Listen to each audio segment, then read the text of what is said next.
Hey everyone, Arthur Fantastic here, and welcome to Jitz in the Pit / CACC, that's Catch as Catch Can, where we talk about submissions in the pit, we talk about catch wrestling, we talk about the intermingling of the grappling disciplines, and how Karate Combat's pretty much got the best grappling stage that there is right now.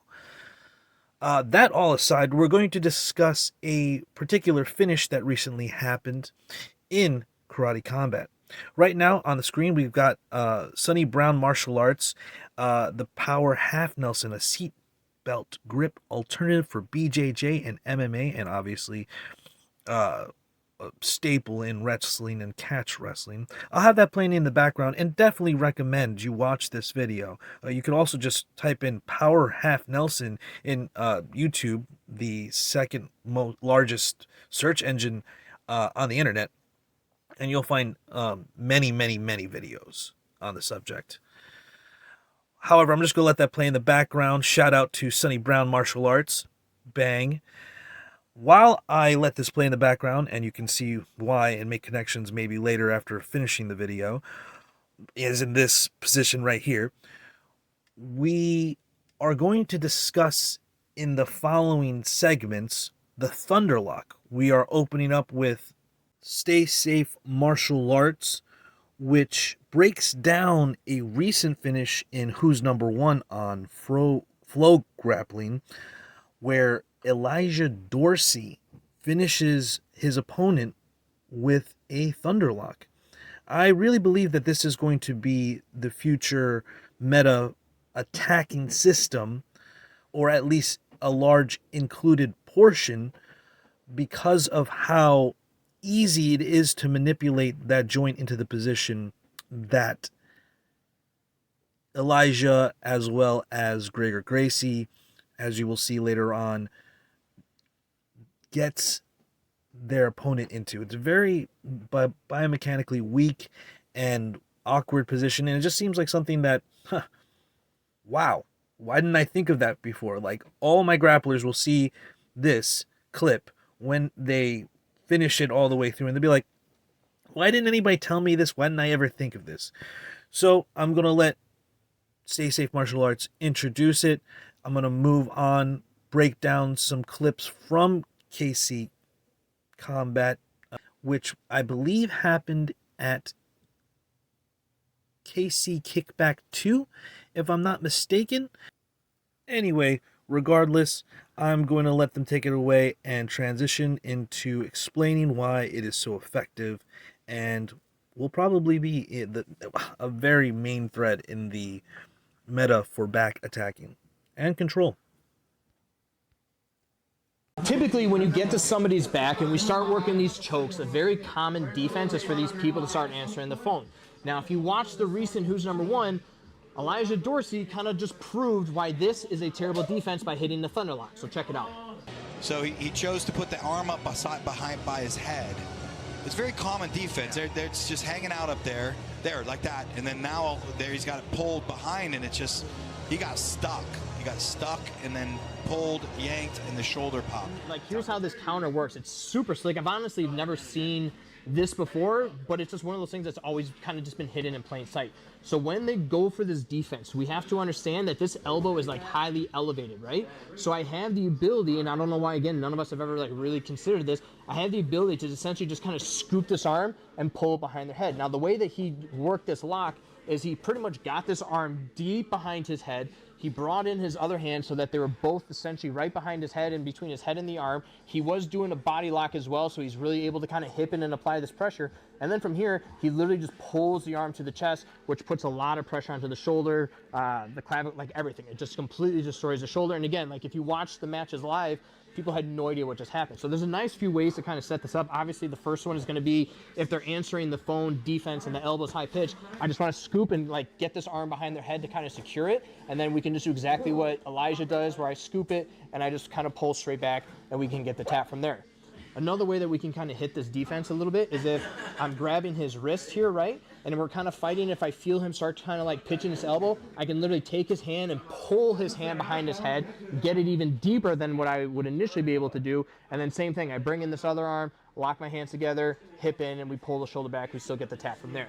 If you kind of want to secure it a little bit more behind their head, no matter how we get it, like once we get it to this position, what I can actually do is I'm going to take the opposite arm, look to cup the elbow. I'm going to take my same side hand. I'm going to look to cup the head.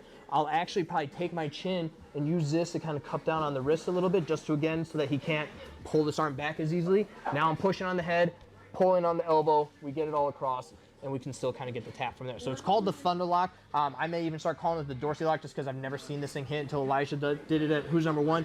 Real nasty. So for those that are in Cash's position that are defending this, if you are going to answer the phone, keep this elbow like tight. Like I still can't get my chokes in here, but by you elevating this arm, you're literally giving us the opportunity to kind of work and get right into this nasty shoulder lock. So there you have it. A little quick breakdown of the Thunderlock for you.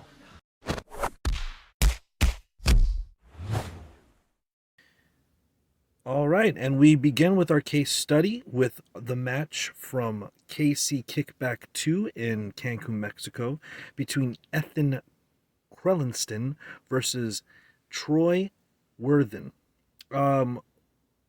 We see here on the screen that he's already got him in the Thunderlock-like position. I'm going to let it play for a couple seconds in the background here. We see how he's there already, but let's see how he got there. So we're going to pull it back about 30 seconds. There we go.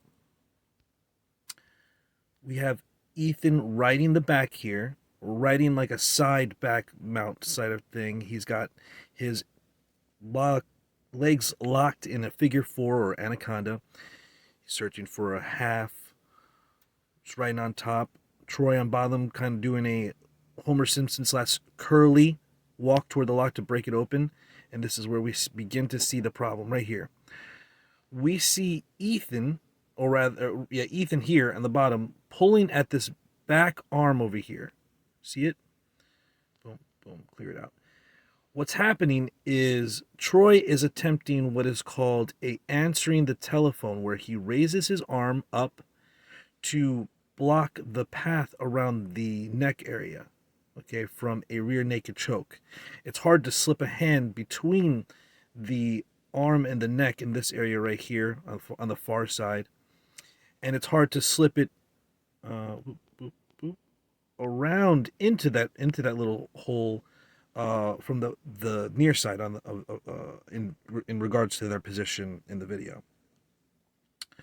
The problem is this isn't answering the phone. Notice the space between his rib cage and his elbow, okay? As we see here, this is what answering the telephone looks like. The hand is by the mouth-ear area to bring the phone to your ear, and your elbow is near the side in a very biomechanically relaxed position. Last point, when a person answers the phone, there's no reason to lift their arm all the way up here to answer the phone. Here in a parallel Google search, we have already a story being told right in these 4 pictures. First off, we see here on the left the answering the phone defense, okay, and how there is a hand on the face as well as the elbow closer to the side here, closer than what we're seeing Trevor Worthen do. In addition, we see Jitz over here working on separating this elbow from his opponent's body on bottom over here. Okay, that's because it's a biomechanically weak position. The same is going on here to a lesser extent, where the blue gi is driving the elbow up and away from the body. Same as the other blue gi here in the second from the left. Finally, to finish the story off here, all these videos are basically discussing the counter to the answering the phone defense, which is, once again, here, for instance, we are pushing down or up and away, depending on how you want to look at it, the arm to biomechanically weaken the opponent. So in this position, Troy Worthen has put himself in a place that is actually not biomechanically safe in terms of his elbow to side. Everybody always says keep your elbows in grappling. Keep your elbows in. This is important because when your elbows are out, the weaker you are. I will add this last note before we move on, and I'll take this off the screen. The reason why many people will do this is because they have an MMA background, which Troy Worthen does. This creates a shield where if Ethan was trying to strike, he could, in addition to blocking the choke, block punches that are coming around on this side with his right hand, and not just be static and defending the choke with his arm up. However, we're about to see it's not a good place to be. Try and go, he's staying. Let's get that.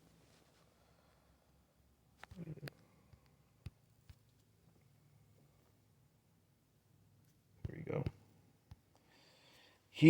We have Troy Worthen in almost a complete Thunderlock right here. You can see the stress here on his I guess that might be his lat, his rib cage, even his shoulder joint, as it's being separated from his body this direction, backing away. You can see here, just like the instructional video, Ethan on bottom is pushing the head this direction, while in a almost half Nelson right here, we see his hand right here. You see it.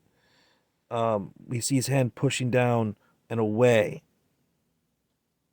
while pulling back via the pushing and arching of his hips down here, and connecting the arm to his chest to separate his arm even more, which is basically trying to rip his arm off. Man, there's so many arrows on the screen, so much is going on, but it doesn't work. One more time, let's watch it in normal speed. He's defending up here.